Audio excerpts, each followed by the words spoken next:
जय हिंद साथियों, यदि आप PPSSC पैड एग्ज़ाम की तैयारी कर रहे हैं तो ये क्लास आपके लिए होगी। और ये आपका प्रैक्टिस सेट नंबर 9 है। और इसी क्लास से आपके लिए चार से या 5 क्वेश्चन आपके पैड के पेपर में देखने को मिल सकते हैं। चलिए शुरू करते हैं क्लास के लिए। और आपकी इससे प्रैक्टिस भी हो जाएगी कि आपने अभी तक कितना पढ़ा हुआ है और कितने आप कर पा रहे हैं क्वेश्चन, वो आप कमेंट करके बताएंगे। आप अकबरनामा के निम्नलिखित भागों में से किसे आईने अकबरी कहा जाता है?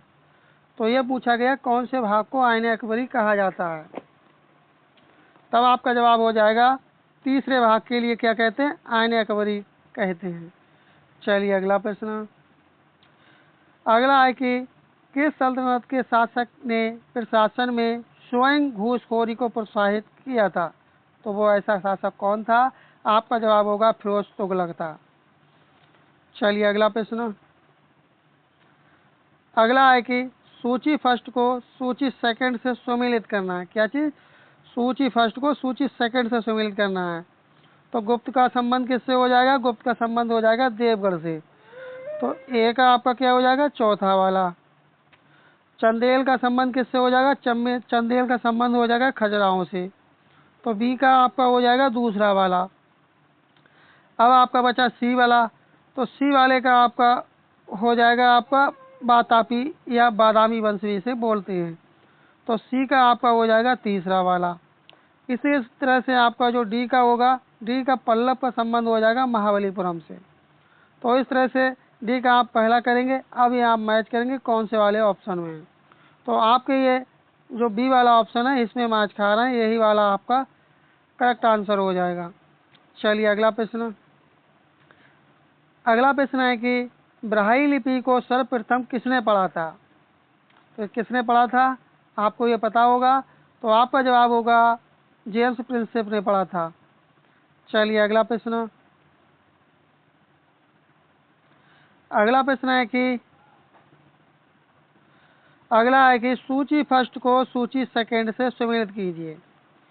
तो सूची फर्स्ट में वेद दे रखे हैं और सूची सेकंड में उनके उपवेद दे रखे हैं। तो इनको आपके लिए मैच करना है।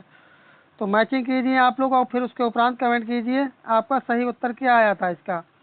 अंत में आपको कमेंट करके अवश्य बताना कि आपके कितने प्रश्न इसमें से ठीक हुए थे।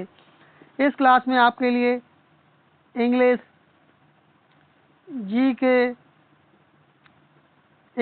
के और रीजनिंग के आपके लिए इस क्लास में प्रश्न देखने को मिलेंगे, जो कि सभी प्रश्न सेलेक्टेड प्रश्नों को लिया गया है।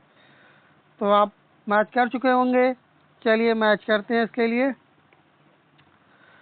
तो देखिए जो ऋग्वेद है, ऋग्वेद को क्या कहते हैं? एतरेद कहते हैं। ठीक है, ऋग्वेद का संबंध किससे हो जाएगा? एतरेद से हो जाएगा। तो ए का आपका तीसरा वाला हो जाएगा। तो इस तरह से आपका ये सी वाला ऑप्शन आपका ठीक बैठ रहा है। इसी में आपका मैच आ गया, क्योंकि और अन्य में थर्ड नहीं दे रखा है ए का। इस तरह से आपका ए वाला ऑप्शन आपका राइट आंसर हो जाएगा। चलिए बढ़ते हैं अपने अगले प्रश्न की तरफ। ये ऐसा किया गया आपका टाइम बचाने के लिए। चलिए अगला प्रश्न। रेगुलेटिंग एक्ट 1773 के अंतर्गत कलकत्ता में संस्थापित सुप्रीम कोर्ट का प्रथम मुख्य न्यायाधीश कौन था? प्रथम पूछा गया है, तो आपको पता होगा, आप पढ़ चुके होंगे, अच्छे से आपने तैयारी की होगी। तो इसके हो जाएंगे एलिजा इम्पे हो जाएंगे। चलिए अगला प्रश्न। अगला है कि भूदान आंदोलन का सर्वप्रथम प्रारंभ किस राज्य में हुआ था? तो आपका जवाब क्या होगा? तब आपका जवाब हो जाएगा आंध्र प्रदेश में। कहाँ से? आंध्र प्रदेश में। तो इस तरह से आपका जो ए वाला ऑप्शन होगा यह आपका राइट आंसर हो जाएगा। अगला है कि गदर पार्टी की स्थापना हुई थी। जो गदर पार्टी थी उसकी स्थापना हुई थी संयुक्त राज्य अमेरिका में हुई थी। चलिए अगला प्रश्न। अगला है कि निम्नलिखित को सम्मिलित कीजिए। आपको सम्मिलित करने के उपरांत इसका उत्तर देना है। तो देखिए भगत सिंह का संबंध किससे हो जाएगा? भगत सिंह का संबंध हो जाएगा सैंडर्स को, क्योंकि इन्होंने सैंडर्स को से इनका संबंध हो जाएगा। और आपका जो खुदीराम बोस है, खुदीराम का संबंध हो जाएगा किंग्सफोर्ड पर। और जो बचे मदन लाल ढींगरा, तो मदन लाल ढींगरा का संबंध हो जाएगा करजन वायली से। और उधम सिंह का संबंध हो जाएगा डायर से, क्योंकि उधम सिंह ने वो जनरल डायर को गोली मारी थी। तो इस तरह से जो आपका पहला वाला ऑप्शन है यही आपका राइट आंसर हो जाएगा। चलिए बढ़ते हैं अपने अगले प्रश्न की तरफ। अगला प्रश्न अपना है कि देशी भाषा प्रेस अधिनियम किस वर्ष पारित किया गया। तो पारित पूछा गया किस वर्ष में पारित किया गया था, किस सन में, तब आपका उत्तर हो जाएगा 1878 में पारित किया गया था। चलिए अगला प्रश्न। अगला है कि सुएज नहर क्षेत्र में उत्तर से दक्षिण दिशा की ओर पड़ने वाले झीलों का सही क्रम पूछा गया। ये आपका जियोग्राफी का क्वेश्चन है, तो आपका जवाब हो जाएगा lake Manzala, lake Timsah, great bitter lake और लिटिल बिटर लेक। इस तरह से डी वाला ऑप्शन आपका सही आंसर हो जाएगा। चलिए अगला प्रश्न। कौन सा रूपांतरित चट्टानों का उदाहरण नहीं है। जिस किसी का आपको यदि जवाब आ रहा है तो आप कमेंट करेंगे, आप लोग जो भी भाई बहन इस क्लास को देख रहे हैं, तो आपका जवाब हो जाएगा ग्रेनाइट। डी वाला ऑप्शन आपका राइट आंसर हो जाएगा।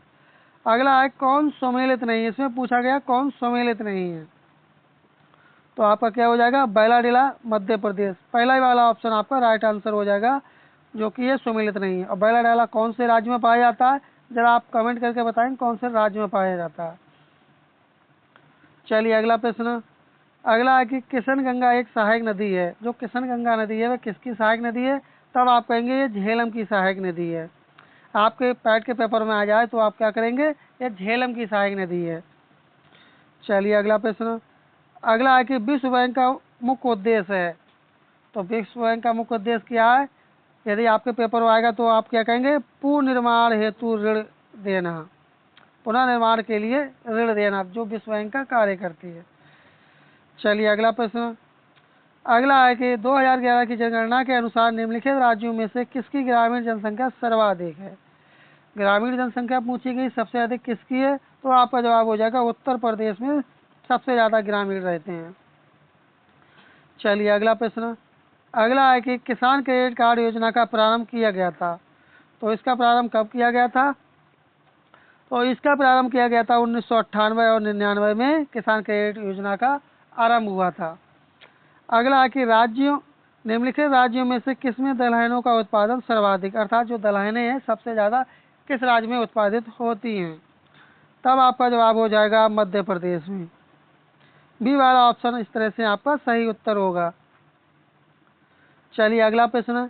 National stock exchange of India का प्रवर्तक हैं, तो इसके प्रवर्तक कौन है, कमेंट करें आप लोग इसका जवाब क्या होगा।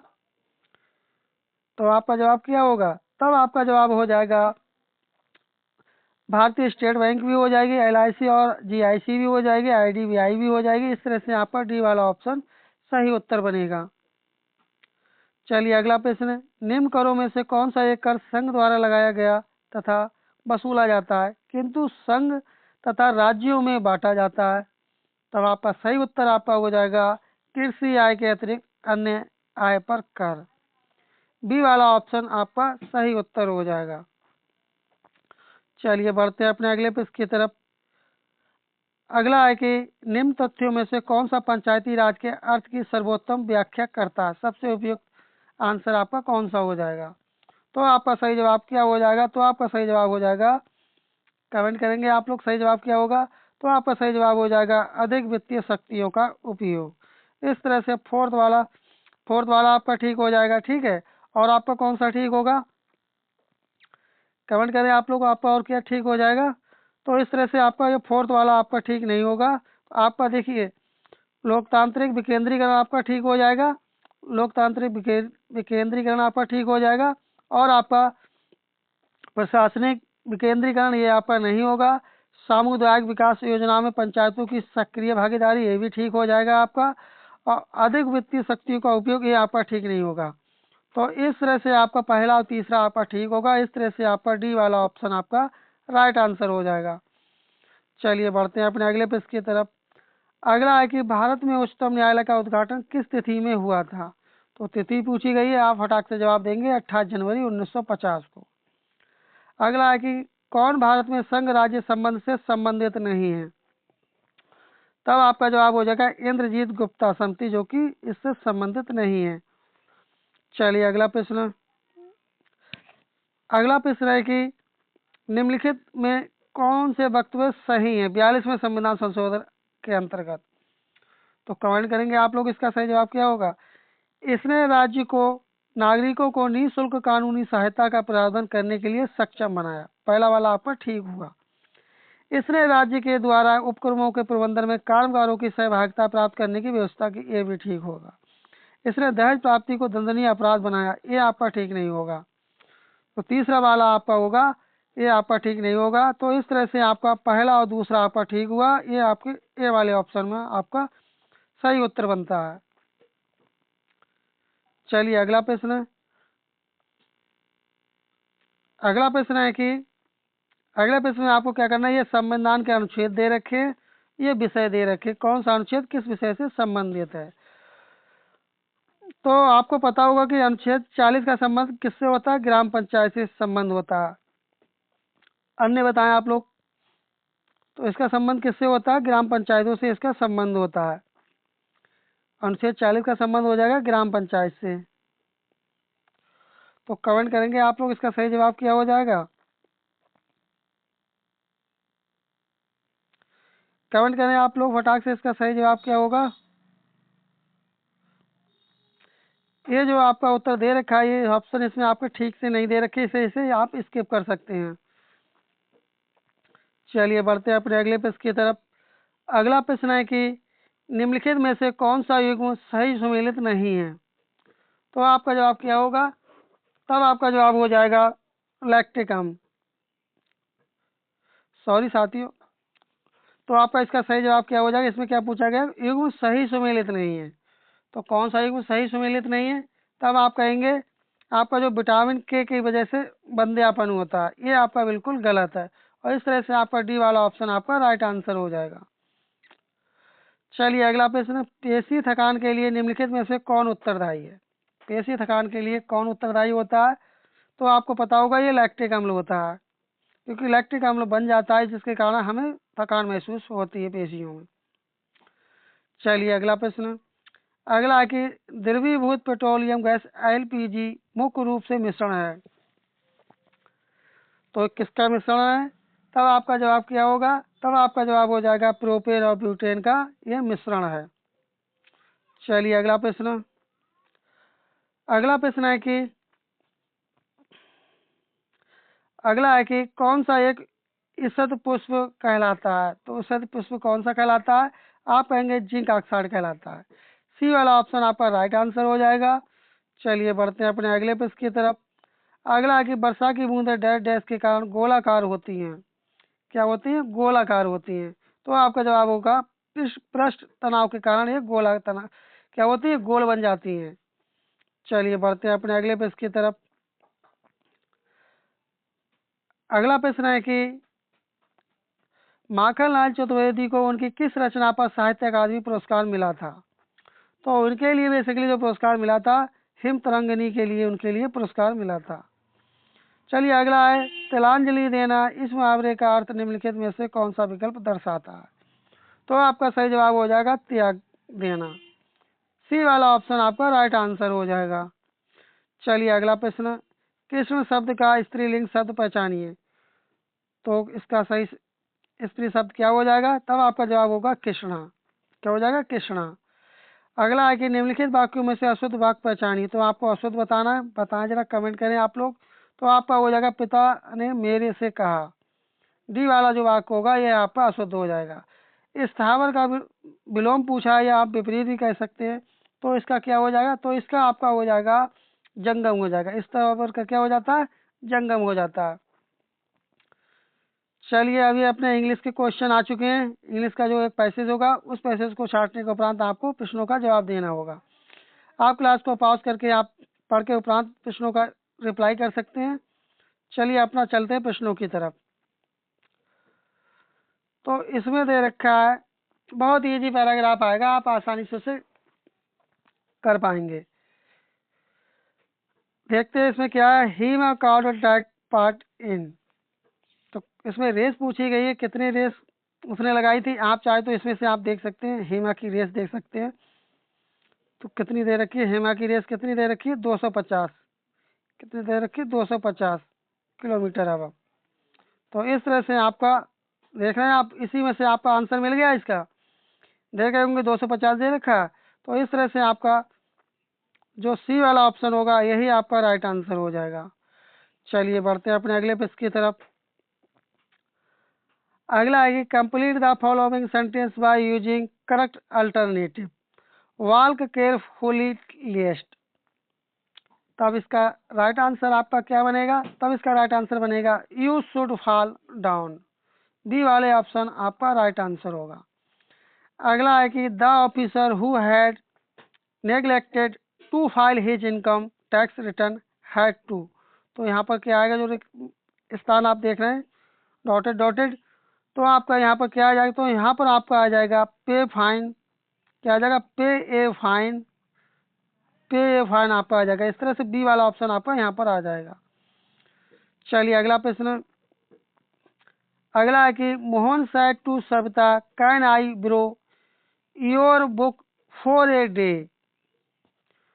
तो आपको इसमें बताना है in reported speech the above sentence will be Mohan asked Savita. तो आपका इसका सही आंसर हो जाएगा if he called borrow her book for a day. ये वाला ऑप्शन आपका राइट आंसर हो जाएगा। चलिए अगला प्रश्न। Direction out of the four alternative suggested select one which best express the same sentence in active passive voice. This notice has been altered. तो इसका राइट आंसर आपका हो जाएगा someone has altered this notice. B वाला option आपका right answer हो जाएगा। चलिए बढ़ते हैं अपने अगले पेज की तरफ। ये आपका रीजनिंग का क्वेश्चन दे रखा है, प्रश्न दे रखा है एक विशिष्ट कोड भाषा में यदि मोबाइल को इतना लिखा जाता है, ठीक है, और टैबलेट को कितना लिखा जाता है? इतना लिखा जाता है, तो वॉलेट को क्या लिखा जाएगा? कमेंट करें आप लोग, वॉलेट को क्या लिखा जाएगा? तो इसमें इस तरह से आपको देखना है। इसमें बहुत ईजी है, आप आसानी से इसे कर लेंगे। आपको ये करवाएंगे तो टाइम ज़्यादा लगेगा। तो आप देखिए इसमें थोड़ा सा हिंट से बता देते हैं। देखिए एम को क्या दे रखा है इन्होंने? 7 दे रखा है। ओ को क्या कोड उन्होंने बढ़ दिया है? ओ को दिया है इन्होंने 1 दिया है। बी को इन्होंने दिया है 3, तो 3 आप देख रहे होंगे सभी में दे रखा है, ठीक है, तो आपका 3 हो जाएगा। अब आप ए देख लीजिए, ए का कोड क्या है? ए का कोड आप इसमें देख लेते हैं 5। ए का कोड क्या दे रखा है? 5 दे रखा है। ए का जो कोड आप देख रहे होंगे, ए का यहाँ पर इन्होंने 5 दे रखा है, तो 5 आपका हो गया। 5 आपके 2 में दे रखे हैं, इसमें भी 5, इसमें भी 5, तो ये आपके तो 2 तो ऑप्शन कट जाएंगे, ठीक है। अब इसमें आपको देखेंगे और 9 देखते हैं, 9 किस में दे रखा है? इसे देख लेते हैं 9, तो किसका देखेंगे? एल का देखेंगे। तो एल का कोड वर्ड क्या दे रखा है?